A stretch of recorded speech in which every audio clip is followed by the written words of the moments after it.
Song book शरणागति जो लिखा हुआ है उसका हमने इंट्रोडक्शन गाया था।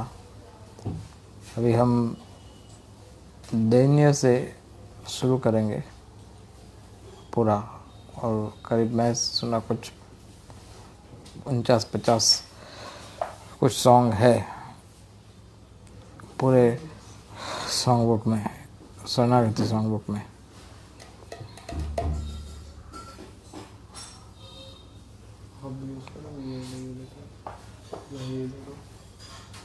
So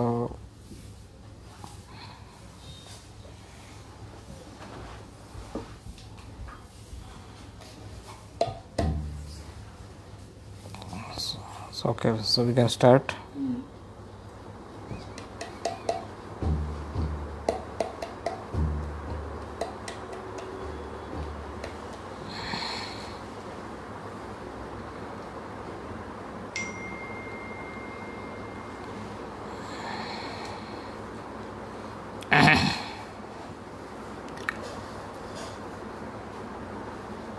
भूलिया तुम्हारे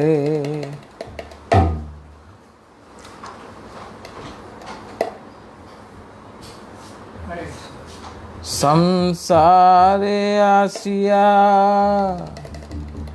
पेये नानाविध व्यथा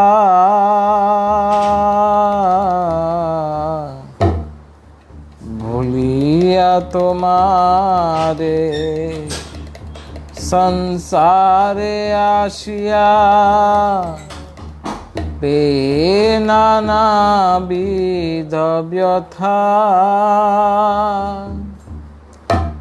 भूलिया तुम्हारे संसारे आसिया पेये नानाविध व्यथा भूलिया तुम्हारे संसारे आसिया पेये नानाविध व्यथा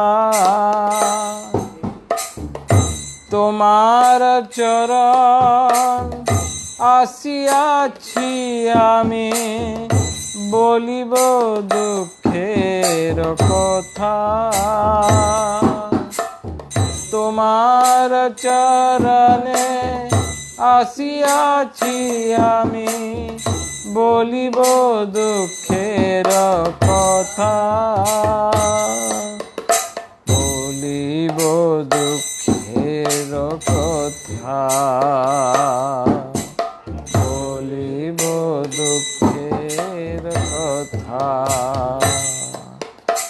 জননী জঠরে ছিলাম যখন বিষম বন্ধন পাশে জননী জঠরে ছিলাম যখন বিষম বন্ধন পাশে একবার প্রভু দেখা দিয়া মোরে বঞ্চিলে দীন দাসে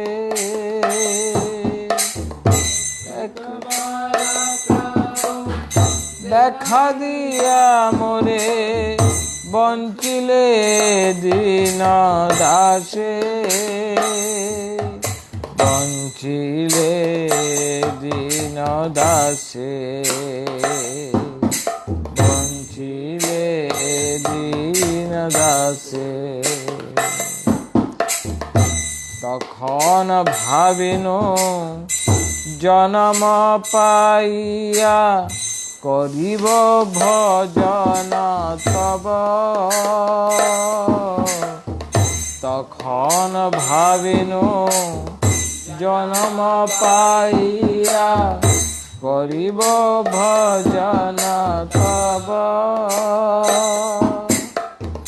জনম হইল পড়ি মায়া জালে না হইল জ্ঞান লব জনম হইল জালে না হইল জ্ঞান লব, না হইল জ্ঞান লব, না হইল জ্ঞান লব। আদরের ছেলে স্বজনের কোলে হাসিয়া কাটায় নৌকা, আদরের চলে স্বজনের কোলে হাসিয়া কাটানো জনক জননী স্নেহেতে ভুলিয়া সংসার লাগিল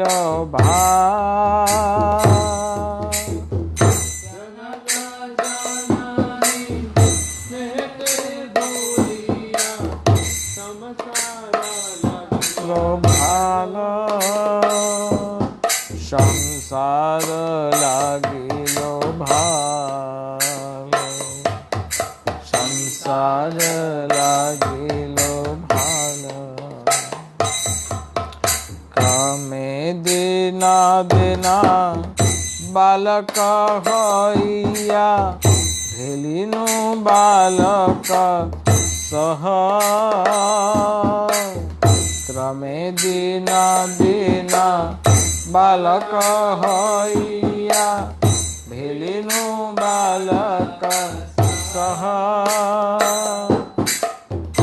আর কিছু দিনে জ্ঞান উপজিল পাঠ পড়িয়া রহ, আর কিছু দিনে জ্ঞান উপজিল পাঠ পড়িয়া রহ, পাঠ পড়িয়া রহ, পাঠ পড়িয়া রহ। বিদ্যার গৌরবে ভ্রমি দেশে দেশে ধন উপার্জন করি, বিদ্যার গৌরবে ভ্রমি দেশে দেশে ধন উপার্জন করি,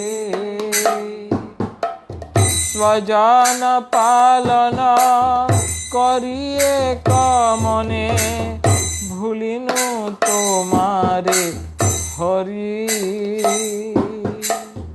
স্বজন পালন করিয়ে কমনে ভুলিনু তোমারে হরি,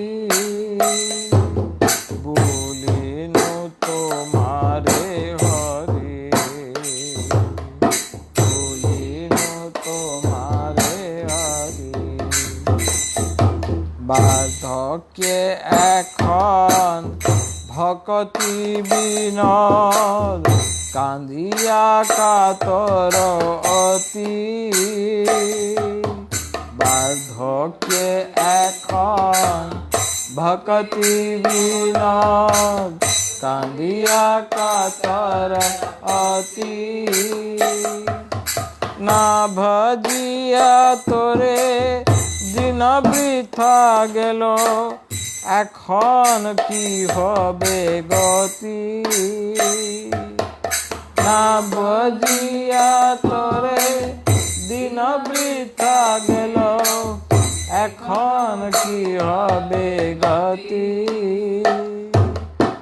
এখন কি হবে গতি, এখন কি হবে গতি। ভুলিয়া তোমার সংসারে আসিয়া পেয়ে নানাবিধ ব্যথা,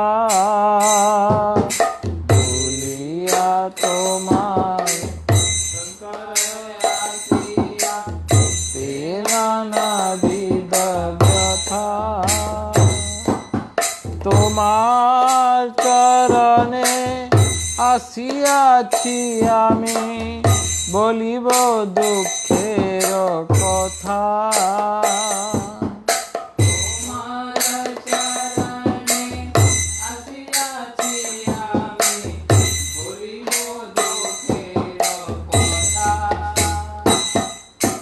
বলিব দুঃখের কথা।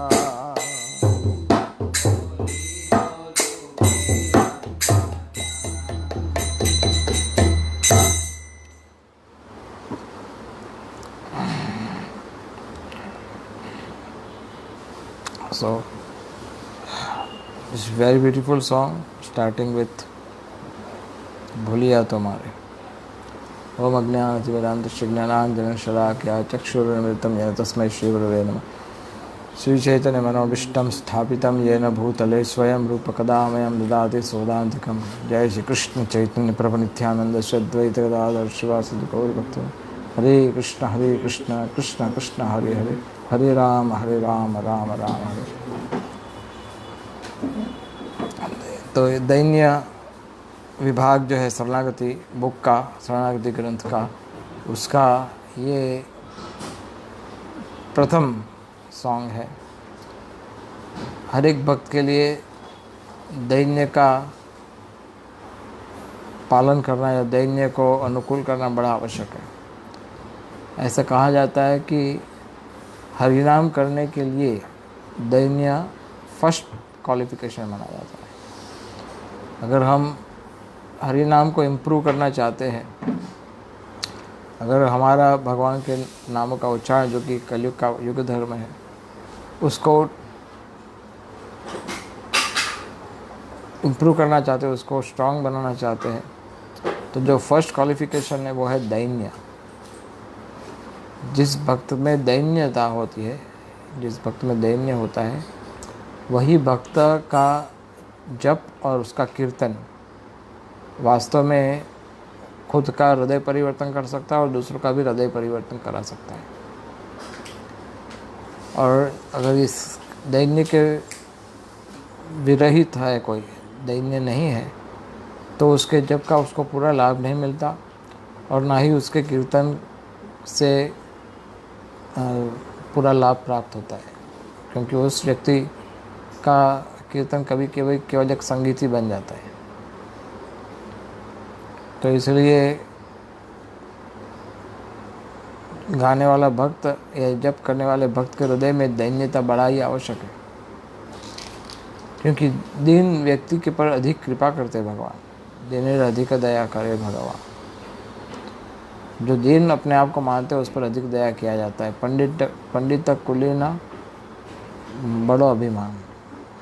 ये पंडित कुलीना जो लोग हैं वो बड़े अभिमानी होते हैं, इसलिए उनको कृष्ण भक्ति अनुकूल नहीं हो पाती, वो शरणागत नहीं हो पाते भगवान को।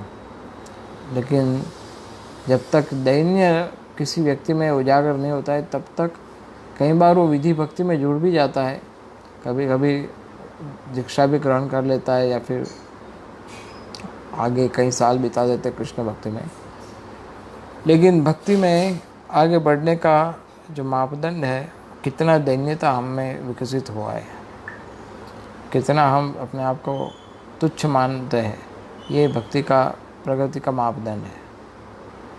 इसलिए कई बार कोई लोग ऐसा कहते हैं या सोचते हैं कि ये सब शास्त्र पढ़ने में अच्छे लगते हैं, लेकिन व्यवहारिक जीवन में ये सब नहीं होता है, दैन्य और वो सब। भक्ति जब हम भक्त है, दीक्षित है, प्रचार करते हैं, ये करते वो सेवा करते हैं, तो हमें ये सुनने में अच्छा लगता है, इस पर लेक्चर दिए जा सकते हैं, लेकिन इसका खुद पालन करने के लिए आवश्यकता नहीं है। लेकिन महाप्रभु बहुत स्पष्ट रूप से इस चीज़ को बताते हैं। खास करके चैतन्य चरितामृत में एक श्लोक है सनातन गोस्वामी के संपर्क में, जो भक्त आचार करता है और जो प्रचार करता है वही श्रेष्ठ है। जो प्रचार करता है और आचार नहीं करता, और जो आचार करता है प्रचार नहीं करता, वो दोनों ही श्रेष्ठ नहीं है। इसलिए जो कुछ हम भगवत गीता से सीखते हैं, प्रभुपाद जी से सीखते हैं, चैतन्य महाप्रभु की लीलाओं से सीखते हैं, श्रीमद् भागवतम से सीखते हैं, तो इन सब में जो मूल तत्व है वो है भक्ति। जो मूल तत्व है वो है शरणागति। और शरणागति का जो सबसे पहला अंग है वो है दैन्यता। और दैन्यता का अर्थ होता है खुद को तुच्छ मानना। अभी भक्तिविनोद ठाकुर हमें सहायता करेंगे अपने इस वैष्णव सॉन्ग्स के द्वारा कि किस तरह से कौन से भाव से हमें भगवान के दैन्यता से शरणागति स्वीकार करने चाहिए। तो इसका ये सॉन्ग बड़ा सुंदर है। ऐसा ही एक सॉन्ग का सिमिलर सॉन्ग एक आता है आगे, तो ये सॉन्ग का हम एक एक करके इसको और समझते हैं। बड़ा आसान है, जैसे हमने पहले बताया। भूलिया तुम्हारे, मान लीजिए कि हम खुद ही प्रार्थना कर रहे हैं भगवान को, भूलिया तुम्हारे, आपको भूल करके, कृष्णा जो भी हमारे आराध्य देव हैं, आपको भूल कर, भूलिया तुम्हारे संसारे आसिया, संसार में मैं आया हूँ, संसारे आसिया, संसार में मैं आ गया। क्यों आया? क्योंकि मैं भगवान को भूल गया। जैसे हम सब की समस्या क्या है? कृष्ण भूलिया जीव, अनादि बहिर्मुख, अनादि बहिर्मुख। हम भगवान से स्वतंत्र होकर के भोग करना चाहते हैं। हमारी इच्छा रहती है कि हमारे शरीर को, हमारी इंद्रियों को भोग मिले, इंद्रिय भोग प्राप्त हो, हमारी इच्छाएं सब पूरी हो जाए, सब हमें आदर दे, सब हमें सैल्यूट करे। हम भोग चाहते हैं, इंद्रिय भोग, और कृष्ण का दासत्व भूल जाते हैं कि मैं कृष्ण का दास हूँ। और यही एक कारण है कि हम संसार में गिरते, नहीं तो हमारे पतन की कोई आवश्यकता नहीं थी, किंतु हम भगवान से बिछड़ गए हैं क्योंकि हम भगवान को भूल गए। आप कहेंगे नहीं प्रभु, मैं तो भगवान को नहीं भूला, मैं तो रोज़ तिलक लगाता हूँ, रोज़ प्रसाद खाता हूँ, लेकिन फिर भी अभी तक शायद हम उस अवस्था तक नहीं पहुँच पाए कि जब निरंतर भगवान का चिंतन होता हो। जैसे वृंदावन के वासी निरंतर भगवान का चिंतन करते थे, उस अवस्था तक अभी तक शायद मैं तो नहीं पहुँच पाया। तो इसके लिए हम इस संसार में कष्ट भुगत रहे हैं, पाए नाना विध व्यथा। इस संसार में हम जैसे गिरते हैं तो 7 प्रकार के कष्ट जो आप जानते हो, आदि दैविक, आदि भौतिक, आध्यात्मिक और जन्म मृत्यु जरा व्याधि, तो ये सारे कष्ट हमें भुगतने पड़ते हैं। तो भूलिया तो हमारे संसार आसिया, इस संसार में गिरा और फिर बहुत सारे कष्ट भुगतना। कभी 84 लाख योनि में घूमना पड़ा, अलग अलग प्रकार से लोग कष्ट लेते रहे। कभी अर्थक्वेक का न्यूज़ में आ जाता है कि कभी अर्थक्वेक आया। अभी किसी का फ़ोन आया 2 दिन पहले कि हमारे यहाँ पंखा हिल रहा था 2 दिन पहले, तो रात को, और कुछ घबरा गए, कुछ लोग बाहर निकल गए। कहीं से फ़ोन आया कि 2 घंटा हो गया था अर्थक्वेक के, उसके बाद भी लोग डरे हुए थे। और यहाँ तक कि दूसरे दिन कुछ 10-12 आफ्टर शॉक आए, नेक्स्ट डे, आई मीन कल बहुत सारे आफ्टर शॉक्स आए, और भूकंप भी आया। सो एक तो ये किसी ने जोक भी भेजा मुझे, बोले आप ये तय कर दो कि घर के अंदर रहना है या घर के बाहर। ये क्लियर कट बता दो कहाँ रहना है हमें। सो अलग अलग प्रकार की व्याधि का सामना करते हैं। कभी अर्थक्वेक आता है, कभी बुश फायर होता है, कभी कोरोना वायरस आता है, कभी कोई और असुर आ जाता है, कभी पॉइजन गैस लीक होता है, कभी साइक्लोन्स आते हैं, कभी बाढ़ आ जाती है। So there are unlimited. और अभी कलयुग जैसे बढ़ेगा, अभी ये एक के बाद एक आ रहा है ना, अब फिर सब एक साथ आएगा। तो ऐसी सिचुएशन आ जाएगी कलयुग के, एक साथ आएगा सब कुछ। बाढ़ भी आएगी, साथ साथ में अर्थक्वेक भी आएगा, और कोरोना वायरस जैसा भी होगा, चोर उचक्के भी, बदमाश लोग भी निकल पड़ेंगे, ये सब एक साथ होगा। कलयुग का ऐसा वर्णन है। तो अनेक प्रकार की पेय नानाविध व्यथा। क्यों ये व्यथा हम क्यों भुगत रहे हैं? क्योंकि भूल गया तो मैं आपको भूल गया हूँ ना, इसलिए प्रॉब्लम। अगर हम हमारे आध्यात्मिक गुरु के आदेशों को कभी भूलते नहीं, या भगवान को कभी भूलते नहीं, उनकी शिक्षाओं को नहीं भूलते, तो कोई समस्या नहीं आएगी लाइफ में, गारंटेड है। कोई समस्या नहीं आएगी लाइफ में, आप कभी भी विचलित नहीं होंगे, दैट इज़ गारंटेड। हमारे गुरुजी ने, मैं कहीं पढ़ रहा था, प्रभुपाद को स्तुति में लिख रहे थे कि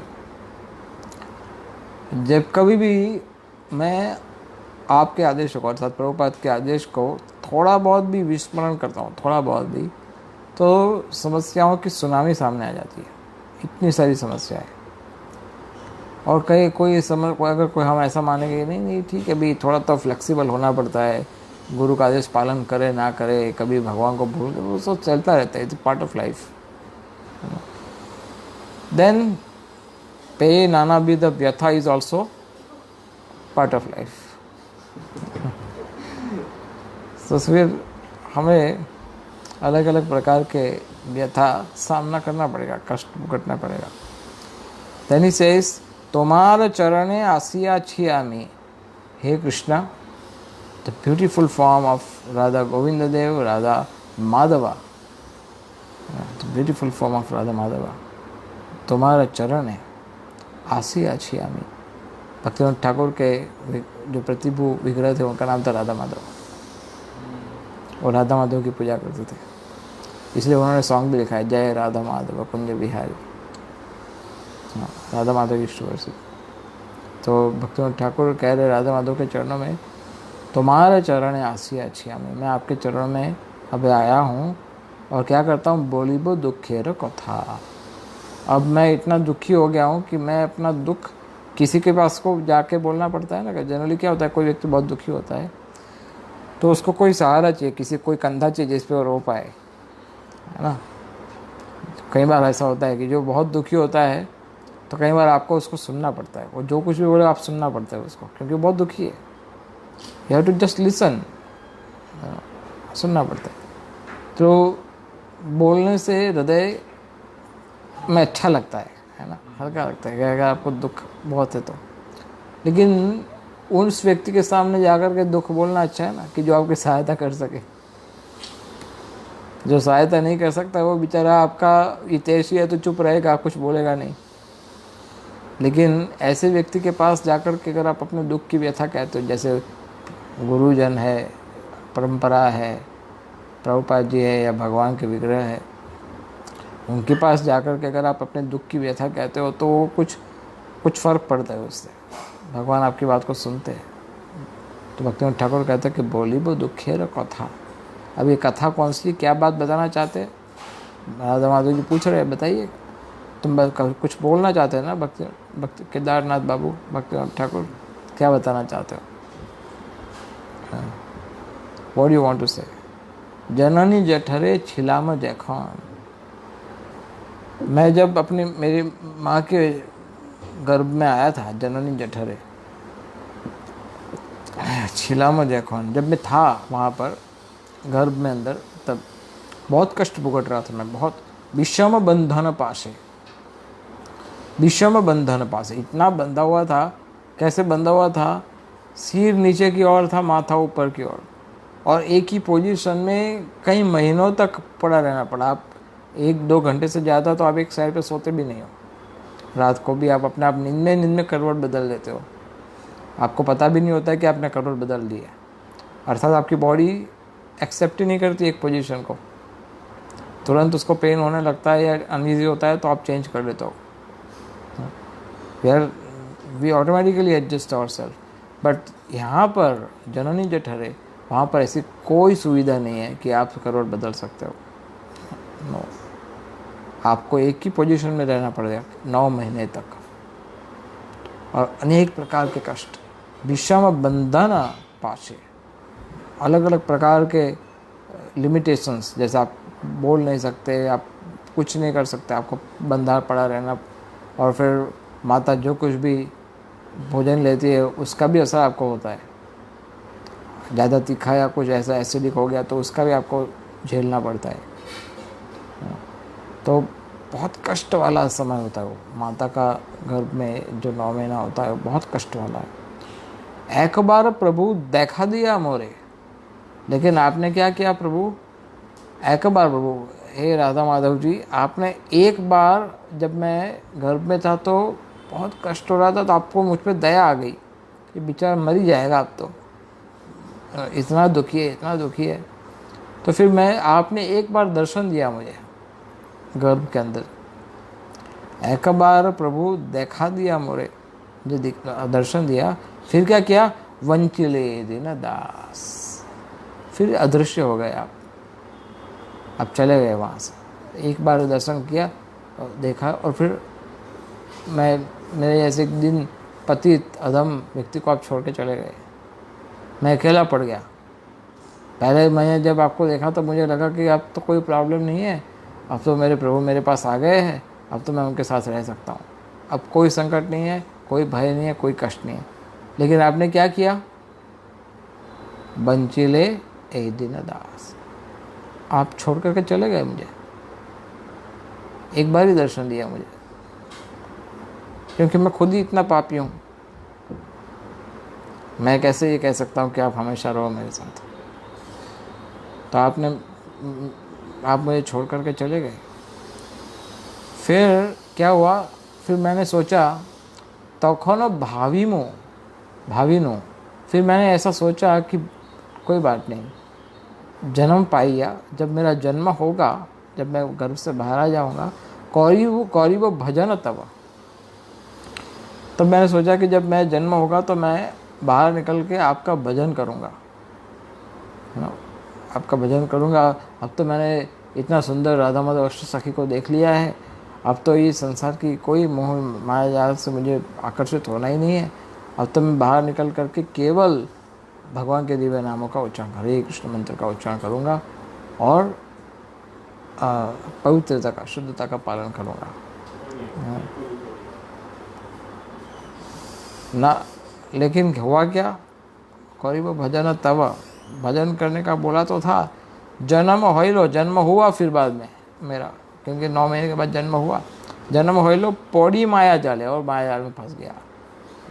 जैसे जन्म हुआ सब लोग इधर चुन्नू मुन्नू पिंटू पिंटू ऐसे सब आ गए आसपास में, और किसी ने कहा कि तुम्हारा मदर टंग गुजराती है, तुम्हारा मदर टंग पंजाबी है, तुम्हारा मदर टंग ये है, तुम्हारा मदर टंग वो है, तुम भारत के नागरिक हो, तुम ये हो, तुम मराठी हो, तुम बंगाली हो, ऐसा सब मुझे फोर्स किया गया। मैं कुछ समझ नहीं पा रहा था ये सब क्या हो रहा है।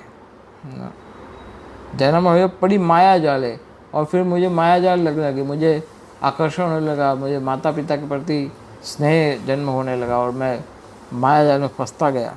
ना होइलो ज्ञान लव, और ज्ञान लव मात्र ज्ञान भी बचा नहीं अब। लव मात्र ज्ञान भी नहीं बचा, थोड़ा भी नहीं। क्या, कौन सा ज्ञान? मैंने आपको कहा था ना कि मैं आपका भजन करूंगा, लेकिन वो सब भूल गया। तो फिर आगे क्या कहते हैं भक्तिवेदांत ठाकुर? आदरेर छेले स्वजनेर कोले, हसिया काटाइनो काल। मैंने क्या किया कि अपने जितने भी रिलेटिव्स थे, कभी मौसी के गोद में, कभी माँ के गोद में, कभी दादी के गोद में, कभी इसके गोद में, कभी उसके गोद में, बच्चा था ना, तो सबके गोद में जाता था, हंसता था। वो लोग ऐसे कुछ खिलौना देते थे, मैं हंसता था, नचा देते थे तो नाचता था, इस तरह से काटा काल, इस तरह से मैंने समय व्यतीत किया। लेकिन और साथ साथ में क्या किया कि नेक्स्ट लाइन में क्या है जनक जननी स्नेहित भूलिया, और जनक जननी माता पिता के स्नेह के कारण, उन्होंने जो प्रेम मुझे दिया उसके कारण मैं जन्म का कष्ट ही भूल गया। हाँ, जो जन्म के समय पे जो कष्ट हुआ तो वो कष्ट भूल गया। हाँ, जो कष्ट हमें प्राप्त हो रहा था, जो मैं तो क्या सोच के आया था कि मैं जब बाहर आऊँगा तो मैं भजन करूँगा, लेकिन वो कितना कष्ट था, बड़ा दुखी था, पाए नाना विध व्यथा, वो तो भूल गया सब। क्यों? माता पिता ने इतना प्यार दिया, बेटा क्या चाहिए तुम्हें? हाँ, रोना बंद करो। हाँ, लड्डू चाहिए, खीर चाहिए, सब सुविधा तुम्हें मिलेगी। राजकुमार की तरह रखेंगे बेटा तुम्हें, सब प्रकार की फैसिलिटीज़ देंगे तुम्हें। एक लौता तो मेरा बेटा है, मैं उसको क्यों नहीं दूंगा? तो सब दिया, सब दिया, सब दिया, और इतना प्यार मिला तो वास्तविक जो कष्ट था वो तो भूल ही गया। तो संसार लागिलो भालो, अब क्या होने लगा? ये संसार बड़ा अच्छा लगने लगा, इसमें क्या कमी है? इतना मेरे इतने सुंदर, इतने प्यारे प्यारे सिबलिंग्स है, बड़े भाई छोटे भाई है, इतने प्यारे, है ना, जो मेरे लिए, मैं हंसता हूँ तो वो हंसते, और मैं रोता हूँ तो वो रोते, और इतने अच्छे रिलेटिव्स है, सब लोग मुझे कितना प्यार कर रहे, कितना सब अच्छा है। तो संसार लागिलो भालो, यहाँ पर कोई प्रॉब्लम नहीं है वैसे तो, ये अच्छा है, ये संसार अच्छा है। ऐसा अज्ञानता के कारण संसार लागिलो भालो। फिर क्या हुआ? क्रमे दिन दिन बालक हो, फिर थोड़ा बड़ा हुआ, तो जैसे दिन बीतते गए तो मैं बालक हुआ, और अन्य सब बालकों के साथ खेलना शुरू कर दिया मैंने, बहुत सारे बच्चों के साथ। फिर आइस पाइस नावर के थप्पो, और क्या क्या था गुजराती में, और hide and seek, and kho kho and kabaddi, and अभी तो आज के समय के लिए ये सब वर्ड इतने रेलेवेंट नहीं लगते। आज के समय में तो आपको मारियो, कॉन्ट्रा, वो भी चले गए आजकल। तो क्या होता है आजकल, नाम भी नहीं आता मुझे तो एनीवे, सबवे, और ऐसे सब गेम्स खेलते हैं। तो बच्चों की तरह बचपन में मैं बहुत खेला मित्रों के साथ, पूरा दिन ऐसे ही जाता था मेरा। भेलिनु बालक सह आर किछु दिने ज्ञान उपजिलो, बाद में लोगों ने बोला भाई पूरा लाइफ खेलता ही रहेगा क्या, कुछ पढ़ाई वढ़ाई भी कर। हो हाँ, अब तो पढ़ाई करना पड़ेगा। तो मैंने फिर बहुत पढ़ाई किया, अच्छे से पढ़ाई किया, मन लगा कर पढ़ाई किया, और टॉप बन गया पढ़ाई लिखाई में। ज्ञान उपजिलो, मैंने बहुत ज्ञान प्राप्त किया। और पाठ पढ़ी अहर अहर, अहर अहर का अर्थ होता है कि मैंने बहुत ही ध्यान से, बहुत ही निरंतर पढ़ता गया, और एक्सपर्ट स्कॉलर बन गया, डॉक्टर बन गया, यू नो क्या बोलते हैं उसको, PhD कर लिया। I did PhD। फिर आगे कहते हैं उस विद्या के गौरव पे इतना मेरा अभिमान प्राप्त हो गया, मेरा इतना विद्या हो गया कि मैंने इतना सारा विद्या प्राप्त किया, मैं इतना एक्सपर्ट हूँ। लोग कहते हैं कि you are smart, you are expert, you are scholar, you are topper. तो मैं सोचा कि मैं इतना अच्छा हूँ, विद्यार गौरव है, उसका अभिमान होने लगा, विद्यार गौरव है। और विद्यार गौरव है ब्रह्मी देशे देशे, मैं गांव गांव, शहर शहर, देश देश ऐसे घूमता रहा। और क्या किया मैंने?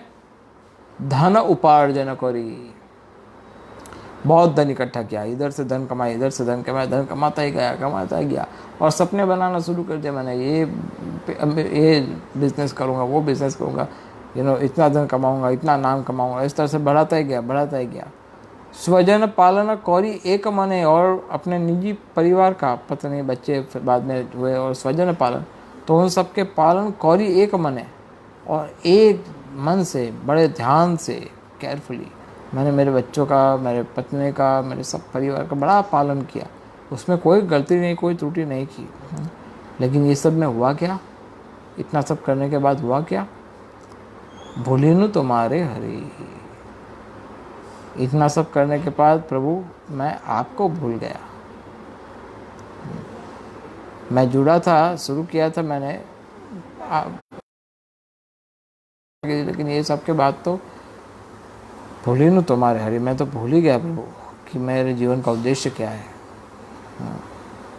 कभी कभी समझ लगता है कि ये तो नॉर्मल लोगों की लाइफ तो इस तरह से होती है, भगवान ठाकुर जो अपने जीवन के विषय में बताया। और कभी कभी हम ऐसा सोचते हैं कि हम कृष्ण भक्ति में जुड़ते हैं, अन्य बहुत सारी जिम्मेदारियां सेवा में जो हमारे पास होती है इस्कॉन के अंतर्गत भी, लेकिन उद्देश्य ये नहीं भूलना चाहिए। भूलिनु तुम्हारे हरि कहीं किसी भी अवस्था में पॉसिबल हो सकता है। भूलिनु तुम्हारे हरि, भगवान को भूलने का किसी भी अवस्था में। ऐसा नहीं कि आप दीक्षा नहीं लिए है इसलिए भूल जाते हो, ऐसा नहीं। दीक्षा लेने के बाद भी भूल जाते कि तुम्हारा उद्देश्य क्या है। भगवान की सेवा करना है, भगवान को प्रसन्न करना है, और वही एकमात्र उद्देश्य, और कोई उद्देश्य नहीं है, और कोई उद्देश्य नहीं है। भूलिनु तुम्हारे हरि।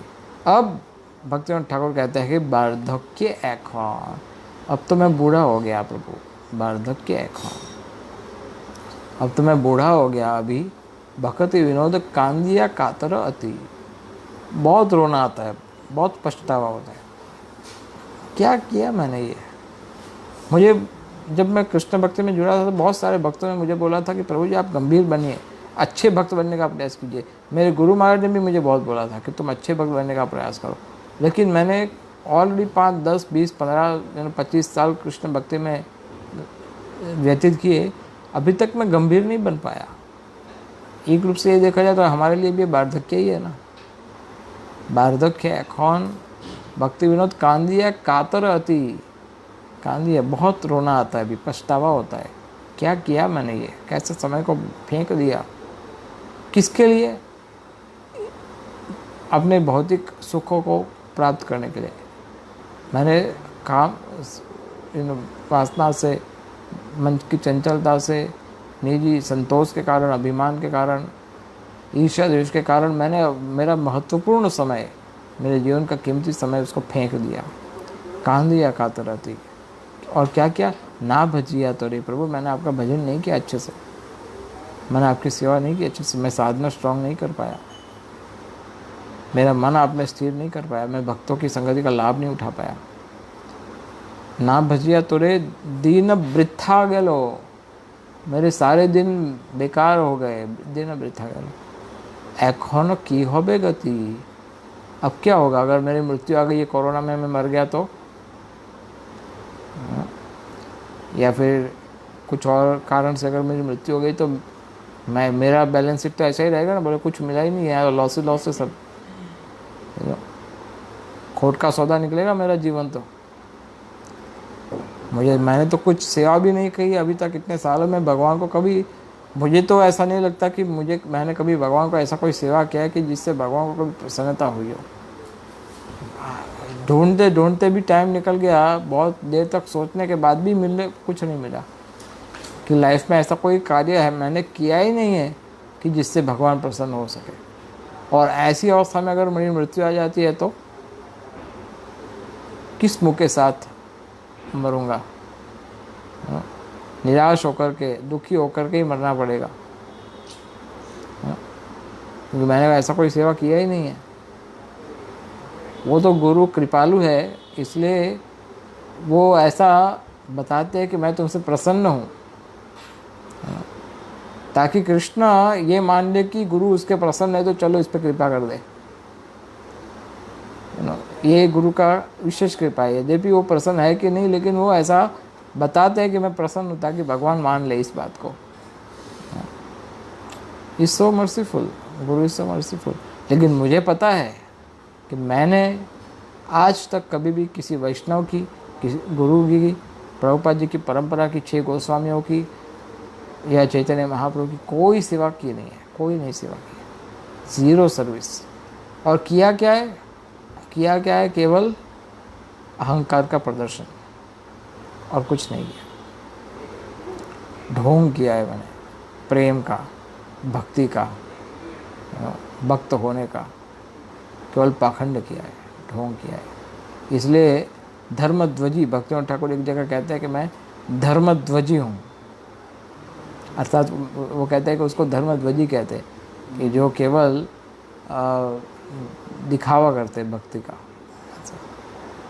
सो इस तरह से एखोनो की होबे गति, अब मेरी क्या गति होगी, ऐसा बड़ा सुंदर सॉन्ग भक्तिनाथ ठाकुर ने यहाँ पर लिखा है। Is it is a very beautiful song. इसमें भक्तिनाथ ठाकुर ये कहते हैं कि अब क्या होगा मेरा गति। So it's very beautiful song.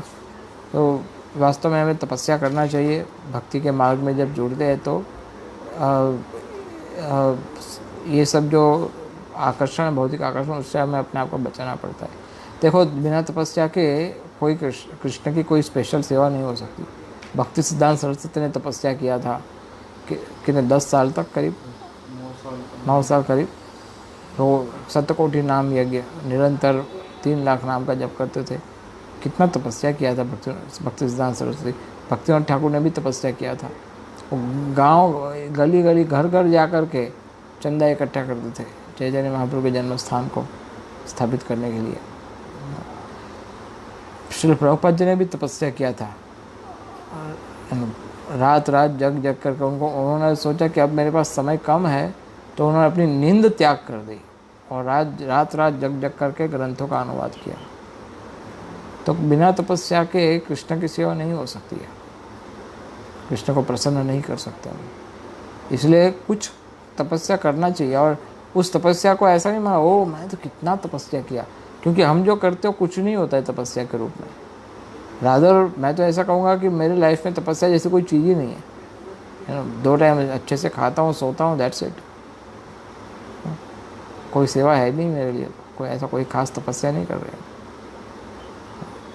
तो कोई भी कार्य को अच्छे से संपन्न करने के लिए, कृष्ण का ध्यान आकर्षित करने के लिए, भगवान को प्रसन्न करने के लिए, गुरु को प्रसन्न करने के लिए तपस्या करनी पड़ती है। और यही तपस्या जो है वास्तव में हमें भगवान के करीब ले जाता है।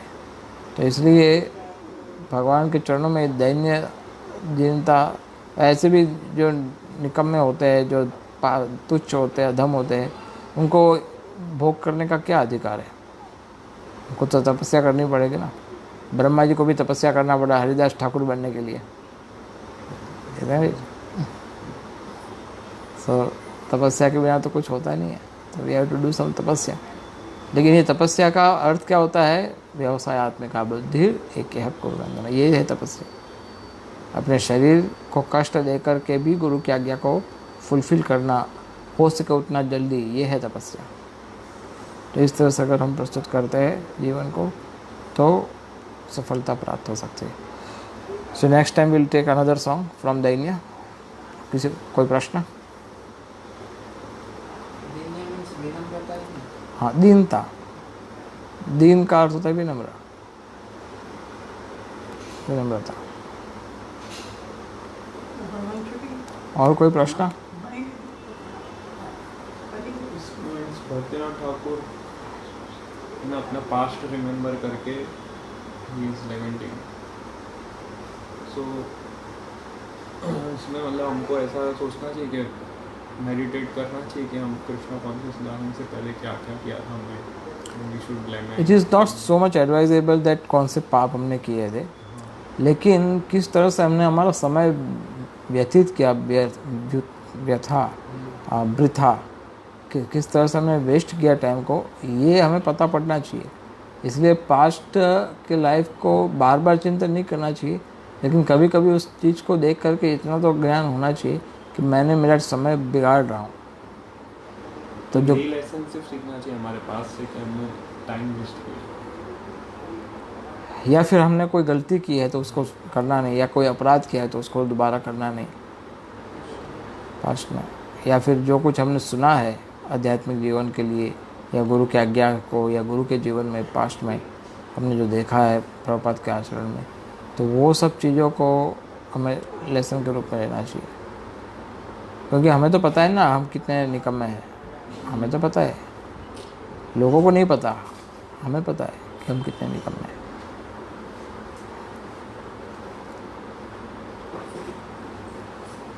और कोई प्रश्न?